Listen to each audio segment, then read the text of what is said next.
This one goes out to you, Giorno Giovanna, who is damned by the god-awful series he was placed within. This one is for Giorno Giovanna, who gets shat on by the fandom for being horribly boring compared to the much more boring Bruno Bucciolati. This one is for Giorno Giovanna, one of the best characters in this entire goddamn series, but because nobody fucking understands nuance, everyone thinks he sucks. This is for Giorno Giovanna, who even by the people he's beloved by, is just reduced to a shitty meme or ship fodder.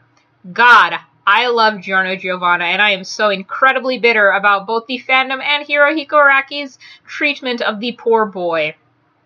This is my very unscripted, somewhat, if not very angry, thoughts pertaining to Giorno Giovanna. Now, Giorno is the protagonist of Part 5. He is hinted at to possibly appear in Part 6, which was just a red herring, so it never happened. I will be talking about Giorno entirely within the context of his own series and what we learn from him, learn about him, rather, in Part 5.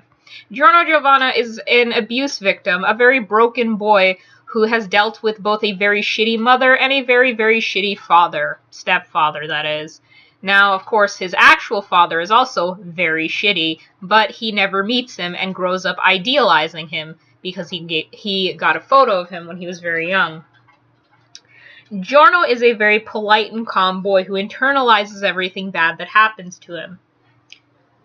When he's very young, he's saved by a gangster, and for such a reason he ends up wanting to become one, because that is the first show of proper kindness he's gotten in his entire life. Giorno is a child who compartmentalizes everything that happens to him, and he binds himself basically into a little box. He's charming, he's suave, he's intelligent, you know. Like all the JoJo's have been so far, pretty much. Since charming, I don't believe Jotaro was particularly so, but charming on the level of, oh, he has tons of girls screaming over him, which happens to literally all the JoJo's.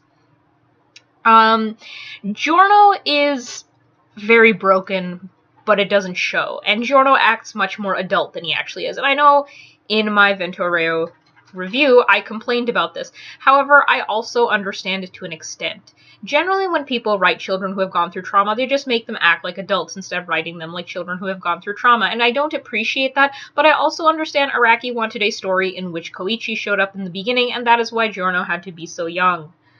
Giorno was probably more suited to being a 19 or 20-year-old character, maybe a 25-year-old character. I would have much more appreciated Vento Aureo if it took place in 2006 or 2007. The only reason I like Vento Aureo taking place in 2001 is because Shrek came out in 2001, and imagine how fucking great it would be if they all went to see Shrek after the events of Vento Aureo. But that aside, Giorno has a tendency to not show bits of himself, and as a result, the fandom tends to see him as boring. He's very reserved, people like him automatically, etc., etc., but we have to remember people pretty much like Dio on the basis of his charisma alone. Have you never met somebody who's just so wonderfully charming, who has just such a great smile, or just gives off this sort of vibe that makes you want to be around them, or makes you calm around them, or otherwise makes you feel okay? I find it impossible to think that people have not met people like that. Maybe it's someone who now you're more intimately involved with, somebody now who you're closer to, but remember that first meeting. Go back to that first meeting. Sometimes you just meet people like that. It might be your grandma, she's just super calming and great, or it might be one of your friends who always knows the right thing to say, but that's the sort of feel Giorno gives off. Because he gives off such a great feeling like that, Giorno can gain people's trust very easily, which is why he's accepted into the gang so readily. That, and he's a total badass. Giorno is very smart and good at getting out of situations, probably because he skips school a lot and hangs out in the streets, and growing up on the streets you have to learn to be pretty clever. We see that in the other Vento Aureo characters as well. Because even Narantia, who isn't very book smart, has a lot of street smarts. That's just something that comes with growing up in poverty, unfortunately. But Giorno is both clever and he's intelligent because he displays his intelligence a lot, talking about, you know, like different species or other scientific things throughout battle. So we got Giorno, who's like basically perfect. But again, he's broken. It is a facade. It is a mask. I'm not saying that Giorno is broken in the sense of, oh, he puts on this like super charming display but then he cries himself to sleep, although that seems pretty fucking likely considering he's only 15 years old. I'm saying that Giorno puts this mask on out of hesitation. He puts it on unconsciously. He has bought into his own hype. although he hasn't really built up a hype, quote-unquote, in the first place because he doesn't oversell himself. That being said, it's not like he's excessively modest either. Giorno presents himself as blankly as possible, sans the sarcasm. Sarcasm is usually developed as a defense mechanism when used in droves, like Giorno utilizes it. Sarcasm, or rather his offbeat brand of humor. I think sarcasm might be the wrong word to use here. So Giorno only lets bits and pieces of his personality, quote-unquote, show through as he deems appropriate, either to utilize in a situation or because he's beginning to actually feel something and trust somebody on a certain level. Giorno is someone who's very clear. It's very clear he's scared of being hurt. Because, I mean, come on, the first two intimate connections he had in his life, that of his mother and that of his stepfather, were fucking awful. The first show of kindness he had was that, like, you know, this one gangster would show up so he wouldn't get, like, beat up and stuff, and people would leave him alone as a little kid.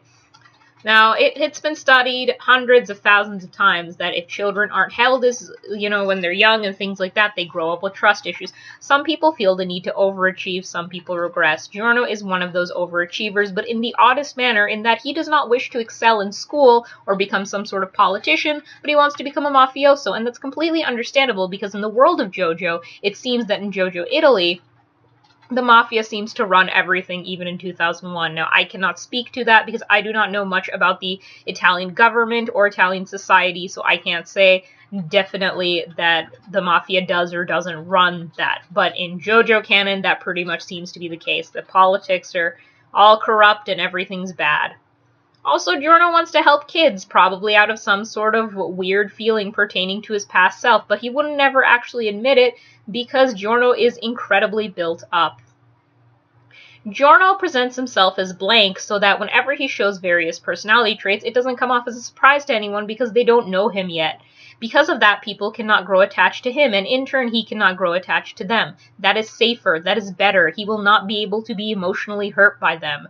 Giorno is very built up. It's just none of his emotional conflict is presented in an angsty, depressing, or even sympathetic sort of way. He's not super personable, not to the audience or the people around him. Yes, they admire him because he's cool, but they don't tend to admire him because he's so forthright, honest, or even noble. Yes, people talk about his quote-unquote nobility because he gives off a certain vibe, but not the actual noble quality of his personality, like they do with Bucciolati. That Bucciolati is a kind and good person, but we do not hear that so much about Giorno. We hear that Giorno is smart and that people just want to follow him. I do believe, almost word for word, I know the line involved the word serenity or serene, and I know I mentioned that word earlier, but a line was like that was used by Whole Horse to describe Dio. And again, almost word for word. I do believe it was either Mista or Fugo were talking about Giorno.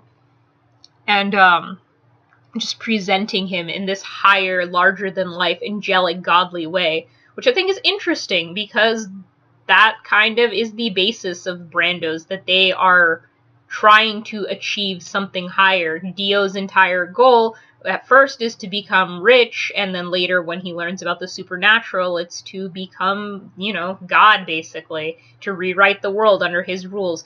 Giorno wants to also rewrite the world under his rules, his world being Italy, and the means to do that is to become the head mafioso. Diego's is to take over Manhattan, basically, because he wants to, you know, make people of the upper class feel like shit, because for him, that's rewriting rules, but I will talk about Dio and Diego in more depth at some later time. Anyways, Giorno has actually, I wouldn't call it a selfish or selfless goal, because yes, he thinks of others, but he also is just doing it for himself. In that, it is kind of both, because yes, he wants to protect children, but would he really want to protect children to such a degree that he does if he hadn't been through that kind of abuse when he was younger? To boot, Giorno himself is a child, so clear, like, a lot of children tend to identify themselves as children if they've been in more calm households, you know, once they reach a certain degree of maturity. But kids who have been in sort of abusive households tend to see themselves as older, and Giorno clearly is one of those people. Giorno sees himself as on par with the others. He even treats Trish and sometimes Narancio like they're younger. Not with disrespect, but with a certain sort of caution. It's actually kind of cute. Giorno does have some sort of big brotherly qualities, or rather protective qualities, that show, like, oh, he does think certain things are worth fighting for, but because he's not willing to become openly emotionally intimate with people out of fear, this never extends further. To boot, a lot of people die in Vento Aureo, including major characters, and Giorno feels bad about their deaths because their deaths pave the path by which he can gain power. Giorno is not seen crying over their graves or screaming over their deaths like some characters are, because he's only known them for a very, very short span of time, and he's also a very, very hardened person. However, these deaths still do take a toll on him, in that these people were willing to lay down their lives for my goal, particularly Bucciolati, who not only dies, but continues to quote-unquote live past his death simply for the sake of A, protecting Trish, and B, helping Giorno move forth. Naranci and Abacha's deaths come a bit more out of the blue and are a bit more surprising. Anyways, Giorno is very emotionally repressed. I've said this like 100 times, and for this reason, people seem to think he's boring, but that's like the furthest thing from the truth. Giorno is smart, and he's sassy, and he's funny, and he's fucking terrified. Giorno is beautiful, and he's clever, and the best parts of Vento Aureo are when he's on screen explaining his stand or making some funny joke. That scene where he was being hazed by the Vento Aureo gang and he, like, made his tooth into a fucking jellyfish, that was so hilarious, that was so clever, and that really spoke to him, that, like, Giorno, you know, he wants to be a part of this shit. He wants to be a part of it. He could have refused it, but he does, in a sense, want that camaraderie. Again, he's just scared. That's why we get that scene, but we don't get him having long-winded emotional talks. Note during the scene where Bruno dies, he does get very, very upset. And subsequently after that, when we start seeing signs of, oh, Bruno's body is dead, but he's still somehow quote-unquote alive, that Giorno is actually concerned, but he tries not to address it that much. The most emotionally poignant scenes involving Giorno are the ones that also involve Bruno, usually dying. Now, while Giorno doesn't break down and start crying, like I said, or he doesn't scream or whatever, those are scenes with the intense wind and all the, like, lines leading unto Giorno, and Giorno having this very surprised expression. Giorno feels the need to remain calm to such an extent that sometimes he has his eyeball ripped out or his hand cut off and he's just kind of blank-faced. I mean, even Bucciolati and Abbacchio scream when they're having themselves all cut up, but you won't really get that with Giorno. I mean, yeah, you get Giorno yelling sometimes, but that's mostly when he's yelling commands to other people, not for the sake of simply yelling. Now, I know Abbacchio and Bucciolati don't do that a lot, but they do that sometimes. They do let themselves be a bit more emotional, let their emotional guard down, which is interesting because all these other people, sans Trish, are gangsters, but Giorno is the one who's built up, because Giorno has been through a trauma that is so much worse than committing murder multiple times and probably being on the verge of death like everyone else has. Something that's so much more horrifying than, you know, being a part of a gang that commits murder and peddles drugs, amongst other things. And that is, he was alone. And because he was alone, and he was hurt, he was scared. I'm very interested to see how Giorno will be moving forward, and that's the only reason I'm excited to read Purple Haze feedback. It's for Giorno. I really want to see this boy grow. I want to see him get better. I want to see him be close to Mista. I want to see him still be in contact with Trish after it all. I want Giorno to have friends. I want Giorno to eventually just allow himself to let his guard down. And I want Giorno Giovanna to heal because he is an incredibly interesting boy. And every sliver of genuity we got from him just made me crave more and more. I want to hear his thoughts. I want to know how he feels, not what he thinks of the situation, not what he's assessing about what's at hand, but I want to know what's in his heart. And yeah, we get hints of that. Vento Aureo doesn't try to be a character study like I mentioned in my other video, which I'm not sure is uploaded when I've uploaded this.